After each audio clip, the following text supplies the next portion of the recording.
Welcome back to MTR. You know why we're here.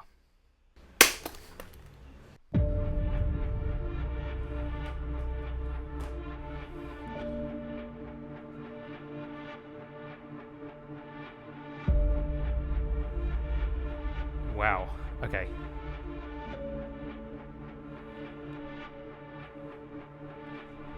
Dedicated, the definition of dedication. Wrote this on record while I was levitating. Sitting in my room with the pen and paper. I'm innovative. They've been afraid of me since I was a second grader. I'm the kid on the playground. Mama told you to never play with. There's levels of music and I'm in the elevator. Going up to the top floor. Look how we elevated. But you don't know the brand by now. You better get educated. Take both of my arms, rip them out the sockets to separate them. Forgive me, yeah, I know I get animated. Don't matter, I still write a better record than yours without a hesitation. Never been more motivated. Just look at all the minds I've opened and penetrated. See, I am the voice of all these kids that think things but never say them. That's why they come to my shows wearing the NF hoodies and hats low like we're carrying weapons. Sorry. I'm going to take it back. Is that the same house in intro 1? Well, it's not the mansion. Obviously, like I've been told that this was written before intro 3. And that this should usually be first, but it was at the end of the album, and I'm not sure why, but intro 3 kind of like foretells stuff that goes on in the album. He's got like 3 notes on the piano playing, pretty much alternating. It's kind of like 2 notes. I'm going to let it go so I can hear that amazing, huge boom. Animated, don't matter, I still write a better record than yours without a hesitation. Never been more motivated. Just look at all the minds I've opened and penetrated. See, I am the voice of all these kids that think things but never say them. That's why they come to my shows wearing the NF hoodies and hats low like we're carrying weapons. Put the controllers away, it's game over. There's the choir. I promise I'm way colder. The fans keep saying that they're hungry for new music. Well, that's pretty convenient because I just made a plate for them. And I don't hear what none of y'all are saying. I just sit at the keys feeling the music. Got me thinking I'm Beethoven. The game needs a makeover. If you've been waiting, the wait's over. You ain't noticed y'all about to witness a takeover. Yeah, they're waiting on me to match the emotion that I had in the last one. Wait, if I don't, they gon' tell me that I'm losing my passion. If I do, am I repeating my actions? Yeah, look, how could you leave us as massive? There ain't nothing I could write that'll match that. My biggest fear writing this record wasn't putting out trash. It was disappointing myself in the fan base. Now I want you. It's quite interesting because I noticed with his intros, let me just get up the lyrics, that this seems definitely more synonymous with his intros, considering that there's a big focus on this is what I'm doing, this is what I will do, and this is how the fans have reacted in XYZ manner, I think. I mean, I'm looking here on how it's beginning, I'm dedicated, the definition of dedication, where it's pretty much an introduction to him. Wrote this whole record while I was levitating. I love how he referenced Beethoven. Let's see that. There's a lot of hype. There's a lot of hype in the intros. And I'm saying in the intros because I can tell that this is pretty much synonymous, video clip wise, and the way that he's hyping, again, what's coming up, how he is, what he's doing. If you've been waiting, the wait's over. If you ain't noticed, you're about to witness a takeover. I'm home. This is purposely made in a larger kind of cinematic scale to mimic that hype, to mimic that intensity, purposely done on a large scale, much larger scale than his other songs. It's not an accident. Yeah, look, how could you leave us as And the massive? masks. There ain't nothing I could write that'll match that. My biggest fear writing this record wasn't putting out trash. It was disappointing myself in the fan base. Now I want you to picture me. I'm in a hotel rapping, crying on the floor of the Texture bathroom, down. staring in the mirror of my room, handshaking, playing How Could You Leave Us through the speakers on my iPhone, trying to figure out if I'ma always feel the way that I feel, or maybe someday I can learn to be happy, or maybe I can't be, cause if the music ain't emotional enough, they gon' call me a has-been. And this whole concept of what's going on the piano,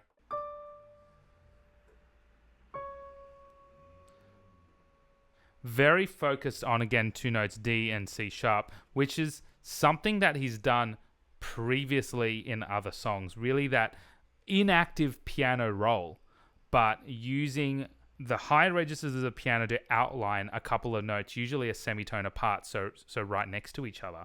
So you go through a couple of things. The large cinematic scale of it, which is not present in much of NF's music. However, these little small aspects musically like the piano, which is present, very, very present in NF's music. So combining these two to kind of make a familiar sound, but something more interesting and engaging to listen to. Is this truly like the intros, hey? Or maybe I can't be, cause if the music ain't emotional enough, they gon' call me a has-been. Interesting. Pain's always been the root of my music. If I cut it off, how am I supposed to keep growing? If I let it go, won't my whole career be in ruins? That's when I realized this whole conversation is stupid. I never cared to impress people that don't even know me. I strike what I feel, somehow it started a movement trying to enjoy a career, but I don't know how to do it when I spend all of my time being afraid I'ma lose it. But then I figured out the reason they follow me, the reason why these fans surrounding me. It's not cause I'm a rap god, I don't need you people to bow to me. All they ever did was doubt me, now everyone's proud of me. Acknowledge me and not you ain't ignoring the following. I'm just teaching them something they couldn't learn in colleges. This is for the kids feeling like they live at the bottom, and every day of their lives feel like it's darker than Halloween. What's the reason why that was so epic? The addition of those strings, or those synthesized strings, was that I don't think it was a jab, but was that an allusion to Eminem when he said, "I'm not because I'm a rap god"? I mean, look, I'm sure Eminem didn't coin the term rap god, but you know where I'm coming from. Let's see where that real epic kind of accompaniment started, which took me by surprise. Being afraid I'm lose. Okay, that was there. I'm feeling these intros, and I know this is outro, and I'm always going to say intro in this respect. I'm feeling these intros are very much talking about NF, this is what I do for these reasons outside of pleasing the public or pleasing fans. I never cared to impress people that don't even know me. I just write what I feel. Somehow it started a movement for good reasons. Trying to enjoy a career, but I don't know how to do it. This is interesting. And the last bit, when I spend all of my time being afraid I'ma lose it. Him digging deep into his life, his brain, his mansion in a therapy session. Obviously, ridiculously personal stuff. Bringing up all these things which, again, can, I guess, as he puts it, make you lose it. But the reality is we know that in accordance to these lyrics, he's just doing it not to impress people. And that's where this larger scale accompaniment starts. Straight after that.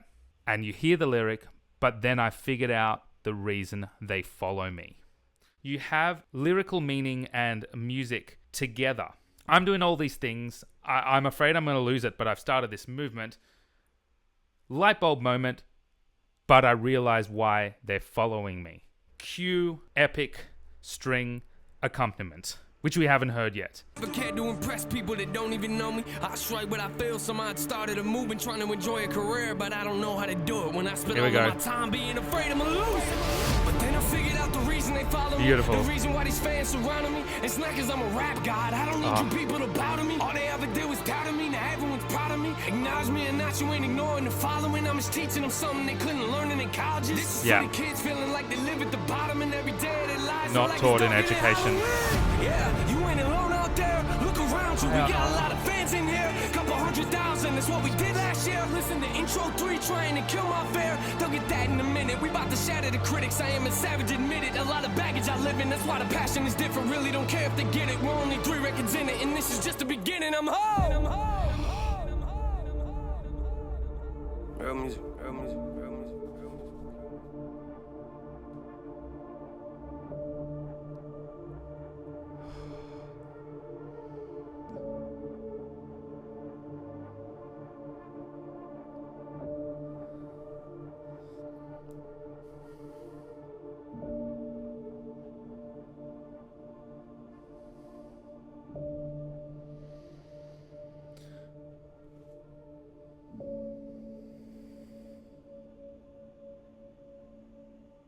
Oh, I can tell you now. I know that's...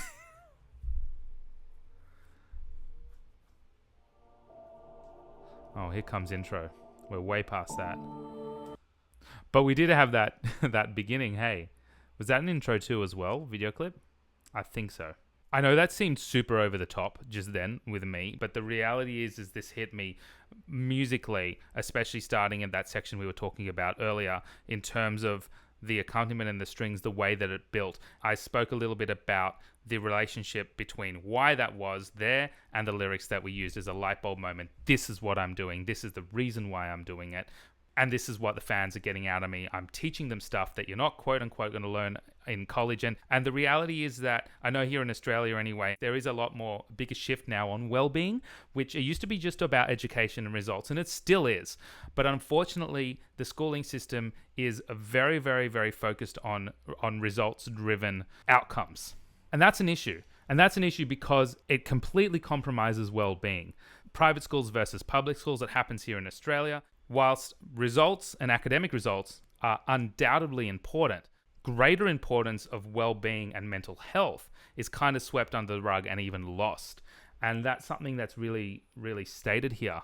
But again, I feel like there is a greater push for that, but not big enough. So it was that section which really got my attention. Couple 100,000 is what we did last. That bit where the strings were at a much higher pitch, which were playing a more independent or seemingly independent melody, which really kept on lifting my adrenaline. I felt these goosebumps happening, which I haven't really had much at all with NF's music, possibly The Search, but that was so long ago, coupled with the intensity of his vocal tone, a little bit higher pitch, a lot more assertive in his vocals. Yeah, you ain't alone out there. Look around you, we got a lot of fans in here. Couple 100,000 is what we did last year. Listen to intro 3, trying to kill my fear. They'll get that in a minute. We about to shatter the critics. I am a savage, admit it. A lot of baggage. So it's just those 4 notes.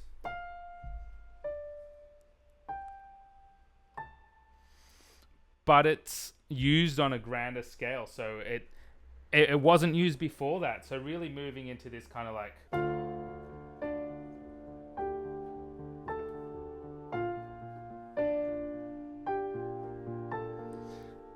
and employing that technique in having it build coupled with the message, in addition to the way he's vocally delivering the message, in my opinion, got me feeling the way that it felt, because my attention was so much more towards all of it, and the lyrics hit harder to me at that point because of all of these things together. And it would be good to ask yourself, at what point of this, if you got that same feeling that I did you get that feeling?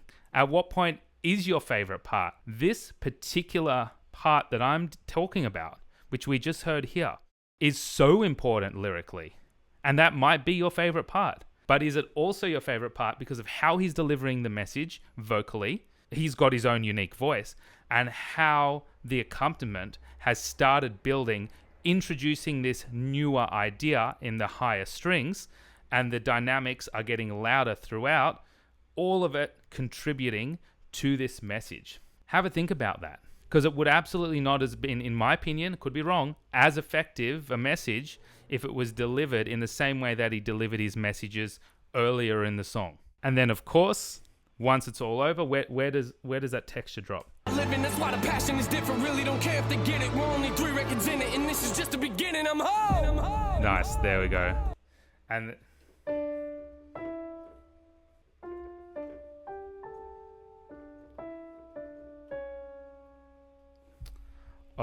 am I going to go into a music theory here?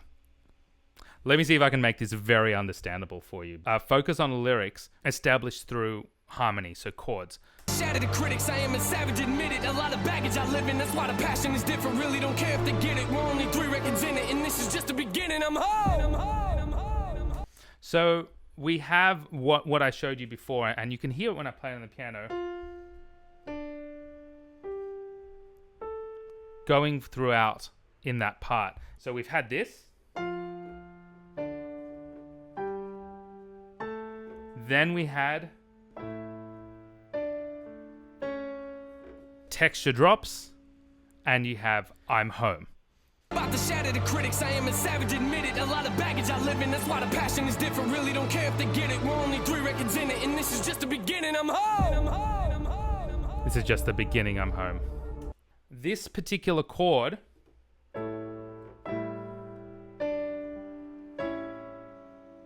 drop.